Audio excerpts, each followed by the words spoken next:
నమస్తే అండి, నేను హైదరాబాద్ నుంచి వచ్చాను. సో వీళ్ళు మా మమ్మీ అండ్ డాడీ. సో మా డాడీ రిటైర్మెంట్ అయిన సందర్భంగా మా డాడీ కొంతమందికి అనాథలకి భోజనం పెట్టించాలనే ఆలోచనతోటి మేమందరం అనుకుని ఇక్కడికి వచ్చాము.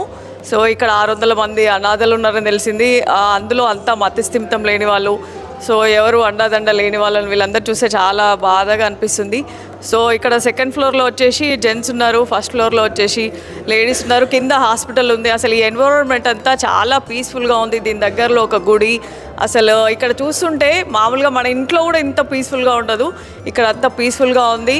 సో అందరికీ ఇక్కడ మాకు ఒక 10 మందికి భోజనం పెడితేనే అసలు ఒకలాగా అనిపిస్తుంది, అసలు చాలా బాధగా అనిపిస్తుంది.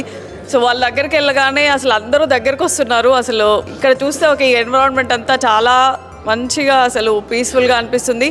అందరూ ఇక్కడికి రండి, వీళ్ళకి సహాయం చేయండి. మాకు వీలైనప్పుడల్లా మేము ఇక్కడికి వస్తాము, మాకు తోచిన సహాయం చేస్తాము.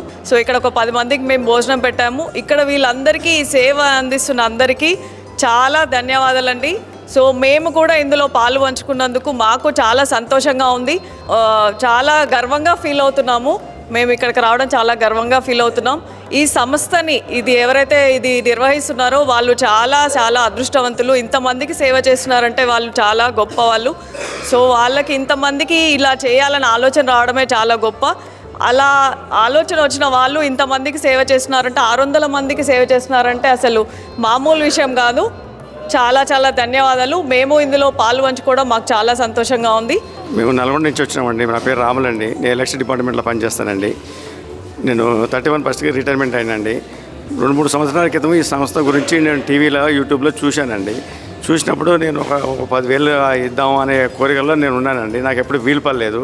రిటైర్మెంట్ అయిపోయిన తర్వాత నేను ఇక్కడ ఈ సంస్థ గురించి తెలుసుకున్నానండి. 600 మంది ఉన్నారని తెలుసుకున్న తర్వాత నా తోచిన మందం నేను ఇక్కడ అనాథ వాళ్ళకి 600 మంది ఒక పూట భోజనం చేయడానికి నేను ఏర్పాటు చేసుకున్నానండి. ఇక్కడికి వచ్చిన తర్వాత ఇక్కడ ఉన్న ఏర్పాట్లు కానీ ఇక్కడ గుడి కానీ వీళ్ళందరూ చూస్తే చాలా బాధగా అనిపిస్తుందండి. గుడి ఇట్లా టెంపుల్ దేవుడి దర్శనం చేసుకున్నామండి. ఇక్కడ ఈ సంస్థను అది ముందు నడిపించే వాళ్ళకి అందరికీ నమస్కారం, ధన్యవాదాలండి. ఈ ఏర్పాట్లు వీళ్ళందరికీ మంచి చేస్తున్నారండి. మళ్ళీ మాకు వీలైతే మళ్ళీ ఒకసారి వచ్చి మేము వీళ్ళకు తోచిన సహాయం మేము చేస్తాము. మానవత్వంతో సాయం అందించిన మీకు కృతజ్ఞతలు తెలుపుతూ మీరు మీ కుటుంబం ఎల్లవేళలా బాగుండాలని శ్రీ పుణ్యలింగేశ్వర స్వామిని సేవాశ్రమం వేడుకుంటుంది.